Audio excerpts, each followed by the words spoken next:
Recording in progress. En direct sur l'île Mode.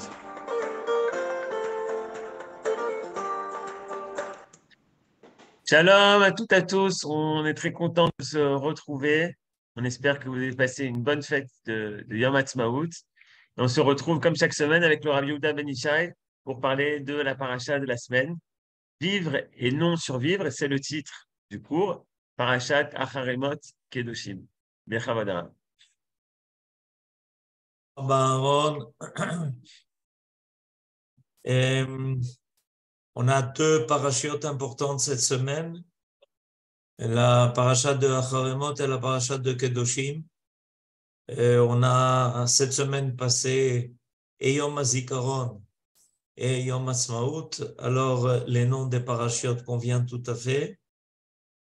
Et on voit qu'une bonne partie de ces parachutes de Acharemot et Kedoshim, une bonne partie est consacrée à nous éloigner de ce qui était tout à fait acceptable, accepté et en fait même recommandé dans d'autres peuples que nous avons bien connus, puisque nous les avons en fait rencontrés de façon la plus directe. Les deux peuples-là qui nous sont rappelés dans ces parachutes de Acharemot et de Kedoshim sont d'une part l'Égypte et d'autre part les peuples de Canaan. Il est très surprenant de voir que Akadosh Baruch Hu nous a fait résider en Égypte et il nous a amenés dans le pays de Canaan, les Cananéens qui comprenaient plusieurs peuples, plusieurs groupes. Et précisément, dans notre paracha, il y a une recommandation fondamentale de la Torah, c'est de nous éloigner de toutes ces cultures, aussi bien de la culture égyptienne que de la culture cananéenne. Alors, c'est intéressant quand même de voir que précisément, on a été en contact étroit avec ces deux endroits-là, l'Égypte et Canaan, là d'où on est sorti et là où on est arrivé, et que la Torah nous prévient que c'était les peuples les plus dépravés, et la liste de ce à quoi ils se livraient est détaillée aussi bien dans la paracha de Kedoshim que dans la paracha avant d'Acharemot, Acharemot Kedoshim. Avant de, évidemment, essayer de comprendre le pourquoi de cela, je voudrais faire remarquer que ce cours est dédié à la mémoire de Makhlouf Jacques André, Ben Levana et Yitzhak Zichrono Livracha, par sa fille, qui dédie ce cours à la mémoire de son père, Evelyne Elbaz. Donc, le cours dédié à la mémoire de Makhlouf Jacques André par sa fille, Evelyne Elbaz. Alors, je vais reprendre les versets qui se trouvent au début du chapitre Yutret, 18. Ces versets sont tout à fait importants parce qu'ils mettent en relief quelque chose qui est exigé de nous.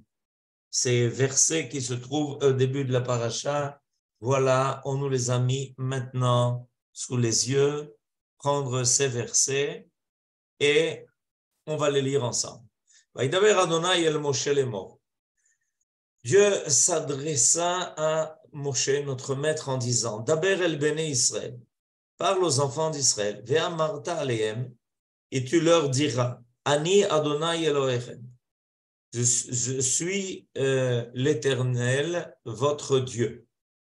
Jusqu'à présent, a priori, il n'y a pas de grand chidouche, on le savait, et pourtant, c'est la suite qui va nous faire comprendre qu'est-ce que Dieu attend de nous, précisément parce qu'il est notre Dieu. Le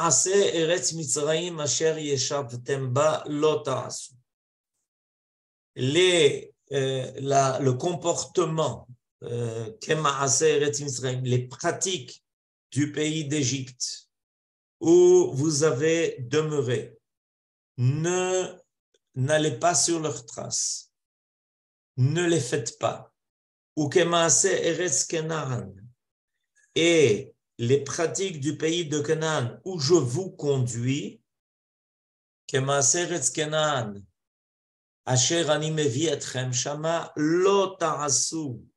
ne les imitez point, ne faites pas ce qu'ils ont fait. Ou bechukotem, et ne vous confirmez point à leur loi. Alors, on voit bien que la Torah nous fait rencontrer notre expérience que nous avons eue par l'intermédiaire de ces deux pays, de ces deux peuples. Là où vous avez résidé. Les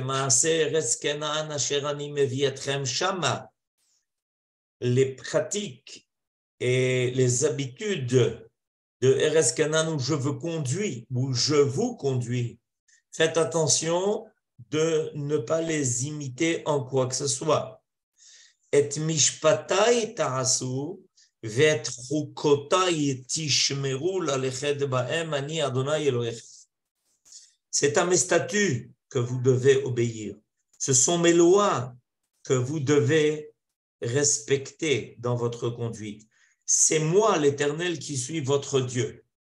Alors, vous voyez, à ce niveau-là, à la fin du verset Dalet, on revient sur l'expression de la fin du verset Bet. Ani Adonai Elohechem, Ani Adonai Elohechem. Donc, c'est comme si au milieu était inséré ce qu'il faut annuler, ce qu'il faut repousser, ce qu'il faut refuter. Et ça nous permet de reconnaître que l'Éternel est notre Dieu. Ushmartem et chukotai ve'et mishpatai asher ya'aseh otam ha'adam v'chay ba'em ani Adonai. Et alors, c'est comme ça que ça se termine. Vous observerez donc mes lois et mes statuts parce que l'homme qui les pratique,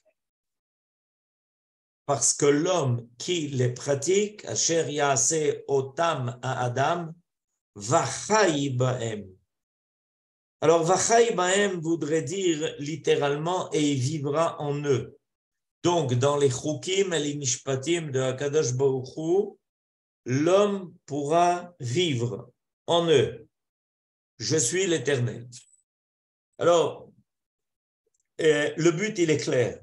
Le but est que Dieu nous amène à vivre. Asher ya'aseh otam ha'adam v'chay ba'em. Vivez en eux. Et ça laisserait supposer que pour vivre, il est nécessaire de s'éloigner de la pratique qui était en cours en Égypte et des pratiques qui étaient en cours en Canaan. Pourtant, est-ce que ces peuples n'ont-ils pas vécu? Est-ce que quelqu'un qui ne respecte pas la Torah et ses lois ne prétend-il pas vivre? Alors, je pense qu'on touche aujourd'hui à un sujet de grande importance et qui est tout à fait actuel. Et j'explique. On affronte aujourd'hui une pensée qui nous laisse croire ou qui essaye de nous persuader qu'il est possible de vivre de façon naturelle selon la pensée, l'instinct et l'envie de l'homme sans qu'il ne soit en rien tenu par les lois divines. Et on essaye de prouver ça par la réalité, puisque l'on trouve que dans le monde, l'humanité arrive à vivre une vie tout à fait naturelle sans qu'elle ne soit tenue pour autant à évidemment tout ce que la Torah va exiger de nous. En effet, la Torah au Sinaï nous a fait basculer dans un autre camp. Elle nous a fait basculer dans le camp d'un peuple qui est tenu à des lois divines et qui ne peut pas se contenter de lois naturelles. Or, il y a deux peuples qui représentent ces lois naturelles. Le premier peuple est le peuple égyptien, qui a réussi à développer en son temps une civilisation qui a eu de grandes réussites, qui a réussi à s'imposer comme étant la civilisation la plus importante dans le croissant fertile au Moyen-Orient et finalement dans le monde entier. Et ensuite, nous allons quitter l'Égypte pour rejoindre un pays où s'étaient développées 7 peuplades, les peuplades de Canaan, qui eux aussi avaient développé une civilisation qui était devenue très forte et avait mis en place les méthodes pour être les plus forts et les plus réussis au niveau du travail de la terre et au niveau d'une construction qui les avait rendus très puissants. Rappelez-vous de la ville de Jéricho que nous avions dû affronter lorsque nous étions arrivés en Eretz Israël et dont les murailles avaient la même épaisseur que leur hauteur. Je ne sais pas si vous vous rendez compte de quoi il s'agit. Et évidemment, les enfants d'Israël qui devaient rentrer en Eretz Israël et qui se préparaient à affronter de tels peuples avaient de grandes craintes de cette confrontation. Vous vous rappelez sûrement du compte-rendu des explorateurs qui avaient réussi à décourager le peuple de ne pas rentrer en Eretz Israël pour affronter de tels peuples, une telle force, un tel développement, en disant, mais vous ne vous rendez pas compte, qu'est-ce qui nous attend? Alors, il vaut mieux rester dans le désert sous la protection des nuages divins plutôt que d'essayer d'affronter de tels peuples. Donc, il y a ici quelque chose qu'il faut élucider. Pourquoi est-ce que Akadosh Baruch Hu nous parle de vivre précisément par le respect de ses lois? Est-ce que l'homme ne serait pas capable, par sa propre intelligence, par sa propre société, à développer une vie qui lui permet d'asseoir sa vie sur terre sans qu'il ait besoin pour autant d'une intervention divine telle qu'elle s'est passée au Sinaï? Alors, il faut savoir que, en fait, on est là dans le grand débat. Ce débat, il existe depuis les Grecs. Les Grecs ont précisément voulu prouver qu'il était possible de développer une société humaine qui ne soit pas tenue par des lois divines, que par le simple développement d'une science humaine. Et c'est à quoi ils se sont appliqués. Et on voit d'ailleurs qu'ils sont arrivés à un niveau extrêmement haut du développement de la l'intelligence et de la science humaine. Et le peuple d'Israël a mené son histoire depuis des milliers d'années en essayant de vérifier ça. Alors, Akadosh Baruch Hu, dans notre paracha, dans cette paracha précisément, va nous munir de la réflexion nécessaire. Il va nous munir des outils pour répondre à cette question existentielle qui est apparue dans l'histoire de l'homme, dans les siècles qui vont s'accumuler et qui vont aussi faire apparaître combien la science de l'homme et sa pensée sont capables de meubler le monde. Alors pour ça, je voudrais maintenant ramener tous ceux qui étudient maintenant avec nous à un verset du début de la Torah. Au début de la Torah, on nous parle déjà de la vie de l'homme. Et je vous ramène au chapitre 2 de la création, Perek Bet, au verset Zayin. Voilà. Alors, voilà, Aaron nous a présenté maintenant sur le tableau, lisons ensemble. Vayitzer Adonai Elohim et Adam afar mina adama. Voilà que l'Éternel Dieu a créé l'homme à partir de la poussière de la terre. Vayipach be'apav nishmat chayim. Et il a insufflé dans ses narines une âme de vie. Vayahi Adam le nefesh chaya. Et voilà que l'homme est devenu un être vivant. Alors là, on a définition de l'homme. L'homme est l'être vivant. Vayi Adam le nefesh chaya. Rashi, dans le commentaire que vous avez tout de suite en dessous, va faire apparaître la grande question. Et la grande question est la suivante. Je lis Rashi. Le nefesh chaya. Af be'ema v'chaya nikreu nefesh chaya. Alors Rashi tout de suite fait apparaître une grande koushia. Il fait tout de suite apparaître un grand problème. C'est que l'homme n'est pas le seul être vivant sur terre. Même la bête et même l'animal, be'ema v'chaya nikreu nefesh chaya. Eux aussi portent le même nom de Nefesh Chaya. Donc, qu'est-ce qui nous est dit ici d'après Rashi? Il nous est dit que à ce niveau-là, a priori, on ne comprend pas encore la différence entre l'homme et l'animal.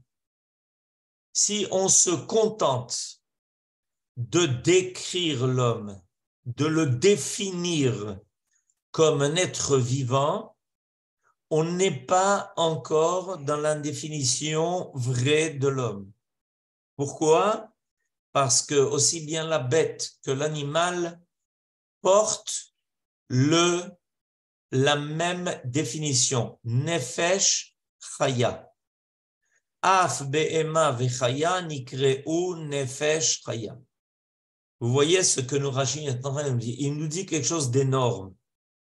Il nous dit que a priori, si on se contente de l'aspect vivant au sens simple du terme, il n'y a pas de différence entre l'homme, la bête et l'animal. Les deux répondent aux mêmes fonctions et s'appellent, dans leur définition, Nefesh Chaya. Alors, on est évidemment étonné, mais Rashi, en fait, nous fait découvrir quelque chose d'extraordinaire. Ce n'est pas dans le fait de vivre au niveau naturel que l'on trouvera la différence entre l'homme, la bête et l'animal. Dans ses fonctions naturelles, il n'y a pas de différence fondamentale entre l'homme, la bête et l'animal. Et c'est pour ça que l'on peut trouver la même appellation entre l'homme, la bête et l'animal. La même appellation est Nefesh Chaya. C'est-à-dire qu'il y a donc au sein de ces créatures, il y a quelque chose qui nous donne un sentiment de vie. Ça se traduit, entre autres, par la capacité de se mouvoir, ce qui n'existe pas au niveau ni du domaine, dans le domaine du domaine, qui est le niveau minéral, ni dans le domaine végétal, il n'y a pas la capacité de se mouvoir. Par contre, on trouve ça aussi bien chez l'homme que chez la bête et l'animal. Il y a aussi d'autres fonctions et qui sont, par exemple, au niveau de l'instinct, de la capacité de réagir, ce que l'on ne trouve ni dans le domaine minéral, ni dans le domaine végétal, au moins a priori, à première vue. Et à ce moment-là, Rashi nous laisse entrevoir que si on veut avoir la véritable définition de l'homme, il faut aller plus loin. Ach zo shel Adam chaya shebekulam. Alors Rashi nous dit Nachon, on a la même définition, on a la même appellation, ça s'appelle Nefesh Chaya, mais celle de l'homme est plus vivante. Ah oui, alors on a un problème, parce que aussi bien l'homme que la bête et l'animal portent la même appellation de Nefesh Chaya, mais le Nefesh Chaya de l'homme est plus vivant. Et en quoi? Et en quoi il est plus vivant? Puisque précisément il y a un dénominateur commun. Puisque en fait la Torah les décrit a priori comme étant ressemblants. Alors Rashi donne une première réponse et on va essayer de la comprendre. Shenit Vasef Bo Dera Vedibur. Merci. On voit que l'âme, la vie de l'homme comporte un niveau de plus. Ça s'appelle Dea Vedibur, c'est-à-dire la capacité de la pensée et la capacité de la parole. Mais ça, ce sont des signes. Parce que, en fait, dans leur définition première, les deux portent le nom de Nefesh Chaya. Et pour comprendre ça plus profondément, on va faire appel à un autre commentateur du Chumash. L'autre commentateur du Chumash est le Natziv, Rabbi Naftali Tzvi Yehuda Berlin, qui a écrit un commentaire de la Torah qui s'appelle Amek Davar. Et dans son commentaire sur la Torah, le Natziv va nous faire découvrir que, en fait, on va se servir du mot Chai à deux niveaux. Il nous apprend que dans la Torah, on peut trouver le mot Chai à deux niveaux.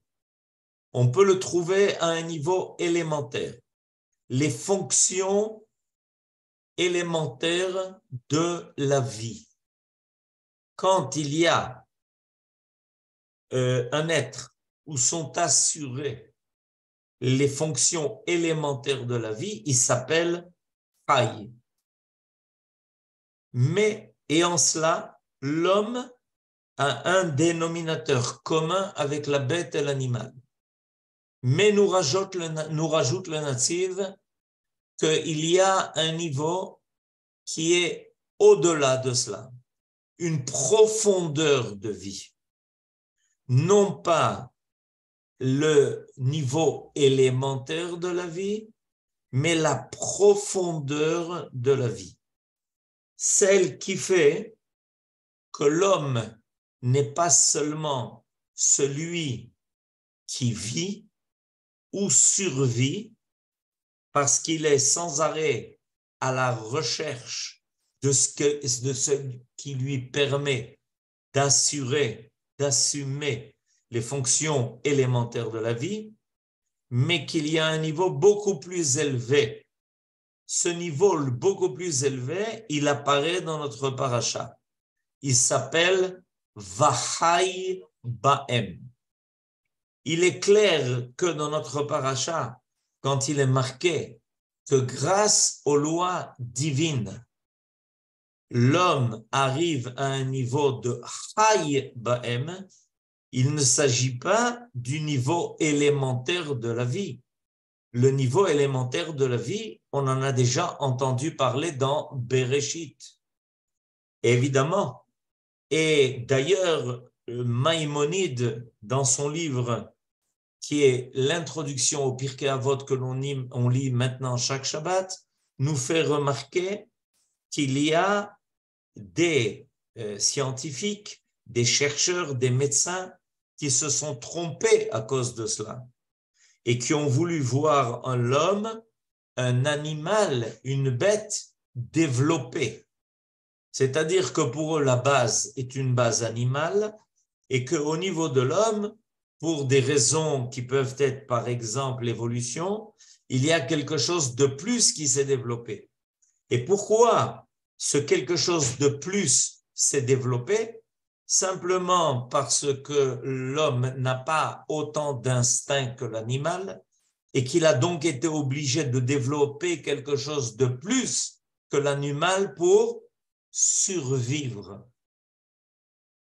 Mais notre paracha nous fait aller à un autre niveau tout à fait. Vahai Baem. Et pour cela, on doit précisément apprendre de l'expérience de vie que l'on a eue, aussi bien en Égypte qu'en Canaan, que ces peuplades que nous avons rencontrées, ces civilisations que nous avons vécues, en réalité, n'avaient pas d'autre but que d'assumer la survie de l'homme et non pas sa vie profonde. Et évidemment, ça va apparaître, finalement, ça va finir par apparaître par le fait que toutes ces civilisations vont connaître une décadence. En effet, quand l'homme ne se contente que d'assumer ses fonctions élémentaires de vie, il est clair que l'homme va finir par renoncer à être un homme. Parce que l'homme, a priori, n'aurait pas d'avantage ni sur la bête ni sur l'animal s'il n'était resté que Nefesh Chaya. En effet, le niveau de Nefesh Chaya est déjà apparu à travers la bête, la Behema et la Chaya. Voilà ce que Rashi nous a fait découvrir. En nous disant, sache une chose, c'est que la bête et la Chaya, la bête et l'animal, eux aussi s'appellent Nefesh Chaya. En cela, l'homme n'a rien fait apparaître de plus. Je suis donc obligé de trouver un niveau beaucoup plus profond de vie chez l'homme que ce que j'ai trouvé chez la bête et l'animal. Et quand l'homme va essayer de restreindre sa vie à un niveau de Nefesh Chaya, il va finir par quitter le monde parce qu'il n'a rien amené de plus que ce que l'on a connu au niveau de la bête et de l'animal. Il va développer une civilisation où l'homme va se conduire comme une bête et comme un animal. Et la Torah, dans les parachiotes de Acharemot Kedoshim, que nous allons lire ce Shabbat, va nous faire découvrir ce monde d'hommes qui a créé une civilisation où il n'a pas dépassé la bête et l'animal. Il ne l'a pas dépassé et il a juste rendu ça plus sophistiqué. Mais il n'a pas dépassé, il n'a pas fait apparaître un niveau de vie qui a dépassé, qui a été capable d'améliorer le monde, ni au niveau moral, ni au niveau spirituel. Et c'est pour ça que la Torah nous invite à précisément effacer de notre lexique la possibilité de nous attacher à une telle civilisation. Ces deux civilisations vont servir de point de repère. Si l'on remarque dans la société d'Israël des conduites qui ressemblent à celles de l'Égypte ou à celles de Canaan, on sait qu'il y a quelque chose qui veut nous réduire, qui veut réduire le Nefesh Chaya qui est en nous et qui veut nous ramener à ce niveau élémentaire de vie qui n'est qu'un élément de survie et qui va finir évidemment par disparaître parce que l'homme ne pourra jamais rester à ce niveau-là. Il va y avoir, malheureusement, des phénomènes d'autodestruction parce que l'homme doit amener une plus-value, ce que Rashi a appelé comme Déa et Dibour. Et ce Déa et ce Dibour n'est pas seulement destiné à un niveau qui est individuel, il est destiné à un niveau collectif.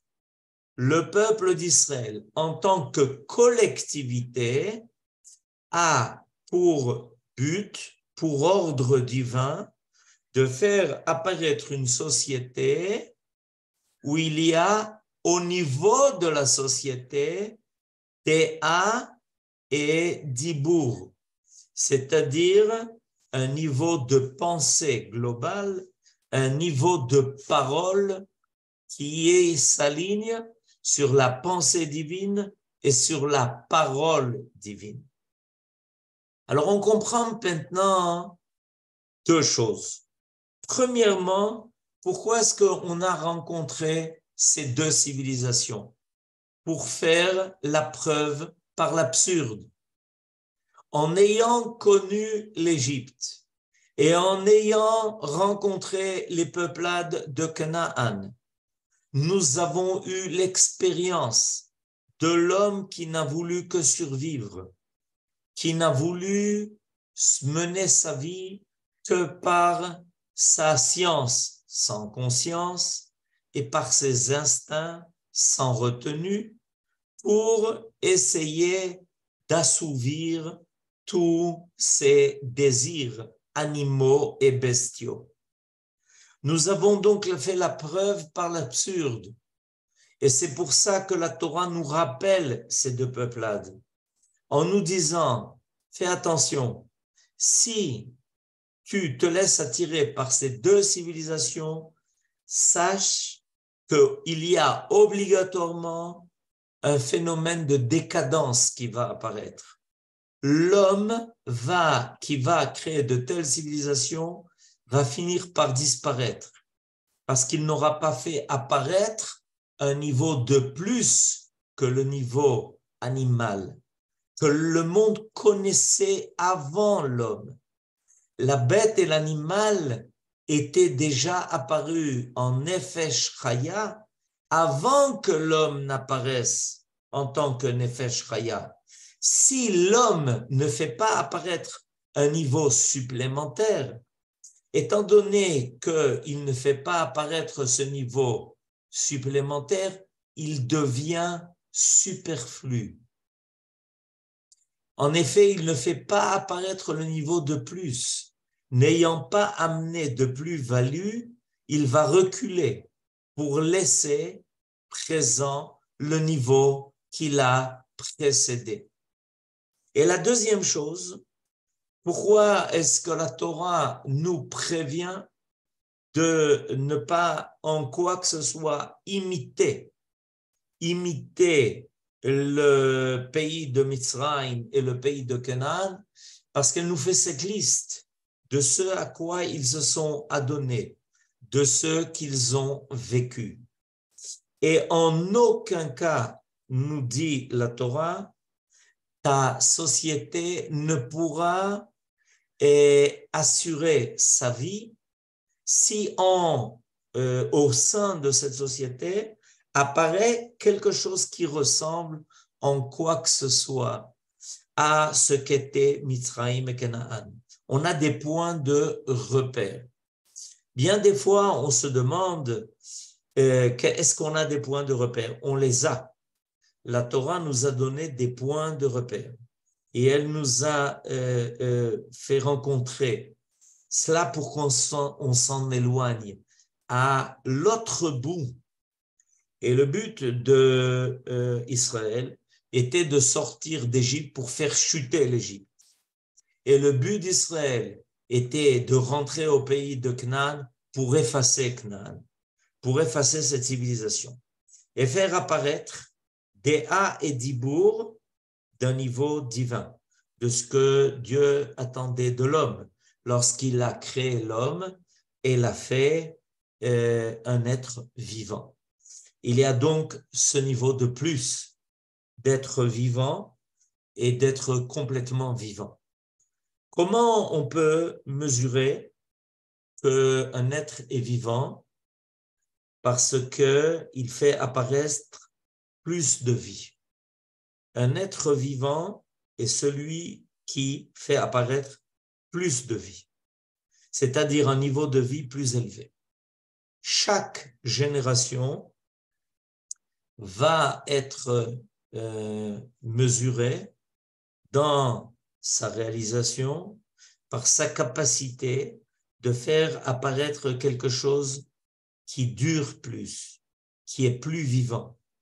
Non pas quelque chose de passager, non pas quelque chose de provisoire, non pas quelque chose de futile, non pas quelque chose qui va s'oublier, mais quelque chose qui va rester plus définitif, plus éternel, plus déterminant. Si une génération fait apparaître quelque chose de plus déterminant que la génération qui l'a précédée, elle a réussi son apparition sur terre. Alors vous voyez, le peuple d'Israël, on a passé ça cette semaine, il y a 75 ans à créer un État. L'État d'Israël aujourd'hui est à la recherche d'une société qui permettra au peuple d'Israël d'assurer, d'assumer une vie de peuple qui soit bien plus définitive que la vie des peuples qu'elle a connue et qui tous, après avoir connu grandeur, ont connu décadence.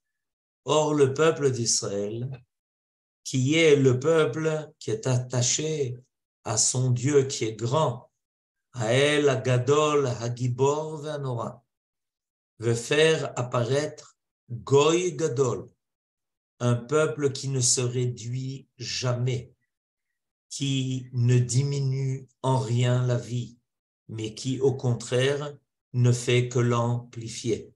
Shabbat Shalom à tous et à toutes, et à bientôt.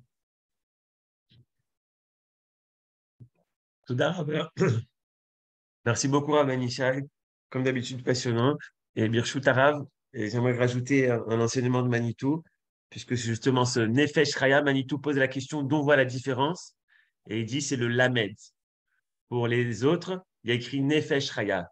Et là, il y a écrit Va'adam, les Nefesh Chaya. Et Manitou explique dans le livre qui est fait par Chaim Rothenberg, ce Lamed, c'est justement c'est cette Efsharout que vous avez dit, c'est ce Hamal c'est cette potentialité de travailler pour faire émerger ce que Dieu attend de nous. Donc, c'est ce lamed qui est unique dans la Torah, ce Nefesh Chaya que vous avez développé, donner encore plus de vie et ne pas survivre.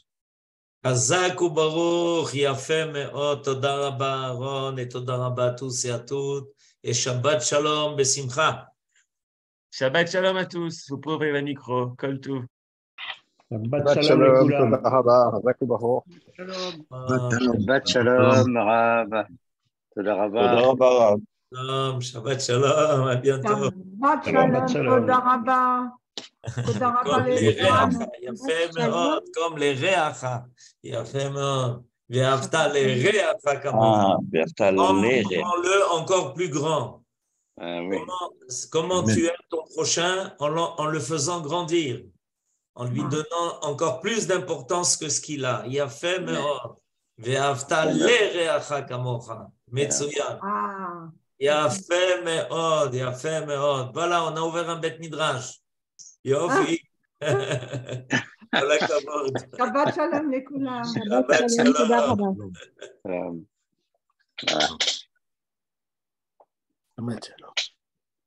ברוך השם. שבת שלום לכולם. תודה רבה. שבת שלום. שבת שלום.